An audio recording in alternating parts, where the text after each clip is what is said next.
Freedom and freedom. So let's keep it that way. Will. The New York Jets. No, I'm going to hold you to an answer on that. What makes America the greatest country in the world? Well, Lewis and Sharon said it. Diversity and opportunity and freedom and freedom.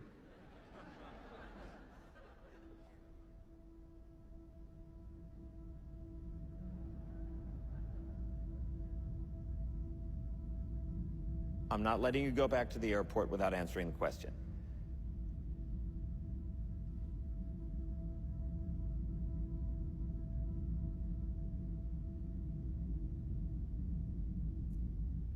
Well, our Constitution is a masterpiece. James Madison was a genius. The Declaration of Independence is, for me, the single greatest piece of American writing. You don't look satisfied. One's a set of laws and the other's a declaration of war. I want a human moment from you.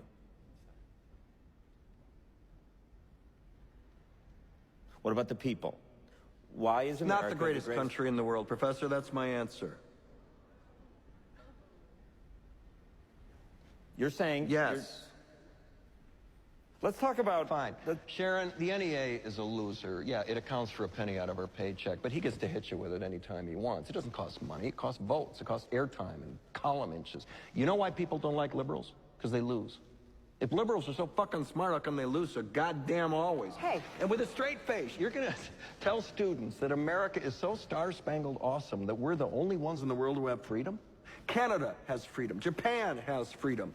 The UK, France, Italy, Germany, Spain, Australia, Belgium has freedom. So 207 sovereign states in the world, like 180 of them have freedom. All right. And yeah, you, sorority girl, just in case you accidentally wander into a voting booth one day, there's some things you should know. And one of them is, there is absolutely no evidence to support the statement that we're the greatest country in the world. We're 7th in literacy, 27th in math, 22nd in science, 49th in life expectancy, 178th in infant mortality, 3rd in median household income, number 4 in labor force, and number 4 in exports. We lead the world in only 3 categories: number of incarcerated citizens per capita, number of adults who believe angels are real, and defense spending, where we spend more than the next 26 countries combined, 25 of whom are allies. Now, none of this is the fault of a 20-year-old college student, but you nonetheless are, without a doubt, a member of the worst generation ever.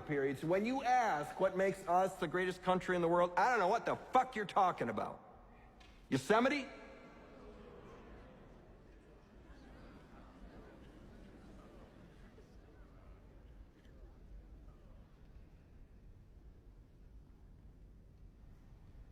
Sure used to be.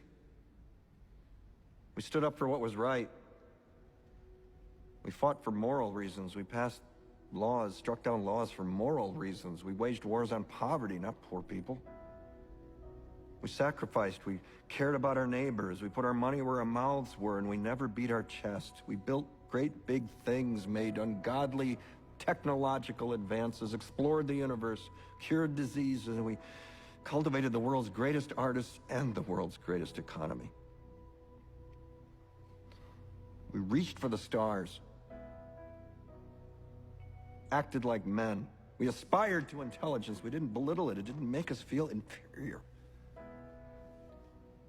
We didn't identify ourselves by who we voted for in the last election, and we didn't scare so easy.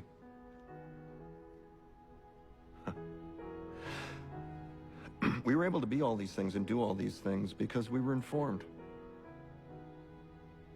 by great men, men who were revered. First step in solving any problem is recognizing there is one. America is not the greatest country in the world anymore.